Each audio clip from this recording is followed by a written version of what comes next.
this just a few months ago, we all went on Twitter one day, and you put this up, Mm.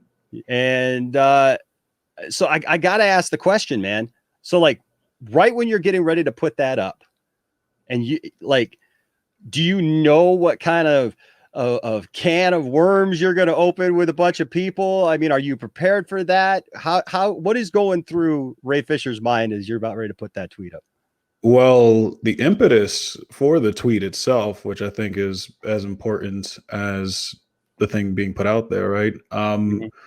I was the idea that for X amount of time, I was only aware of the issues that I had personally encountered with respect to Justice League, Gotcha. right? And so over the next 2.5, 3 years, you start hearing stories about other issues that people were having, Mhm. particularly with Joss and Jeff and John and Toby and yada, yada, yada. Mhm. And eventually you start putting the pieces together and you say, oh no, this is a bigger problem than I thought. Because usually I can compartmentalize things and say, well, maybe it was just me.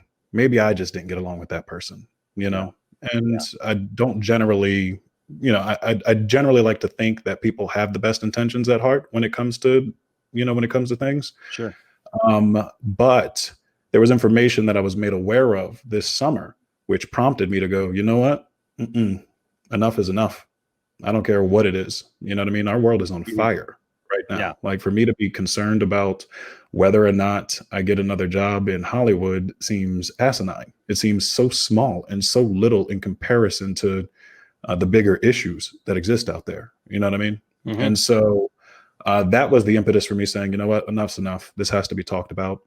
And if you take a look, that is the only time, that clip in and of itself is the only time I've ever said anything praiseworthy about Joss Whedon. And I had Yeah. mentioned in an article about Forbes, in Forbes rather, that, that was a PR statement that we were given. And I Yeah. learned a very valuable lesson about PR at that time, which was if someone has to tell you that someone is a good guy, chances are they are probably not a good guy, right? Mm. I've never had a PR person in my life. There was only one time I've ever worked with a PR person, and that was to call up the Forbes folks to get a quote put back in to the piece that got released a week and a half, not a week and a half, a month and a half ago. Yeah. And so that whole situation is a new thing, right? It was a new thing to me at the time, but we were also being told information that was just simply not true, and information Yeah. that we could not verify until years down the line, months and years for some people, depending on what information you had access to. So Yeah. I figured if I was going to tackle this situation, the first thing I needed to do was address the only time that you'll find me saying something publicly, what's the word? Positive about Joss in that situation. Any other time I've spoken about it, any other time I've spoken about Justice League, I've always flipped it into our time with Zach, speaking about Chris. That's Mhm. the sort of PR thing that you have to do if you encounter a question that you're like, well, I don't really know the answer. I can't really answer it in the way that I want to right now. So let me talk about the things I actually like. So you'll talk Yeah. about your castmates, you'll talk about the experience, but not necessarily the person. So Yeah.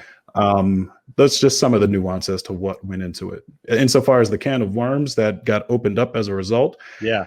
I mean, I didn't know. I'm literally flying by the seat of my pants when it came to all of this stuff, right? Mhm.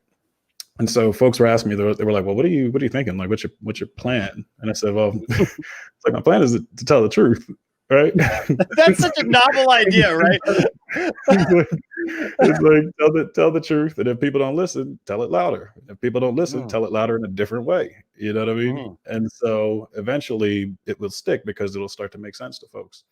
And so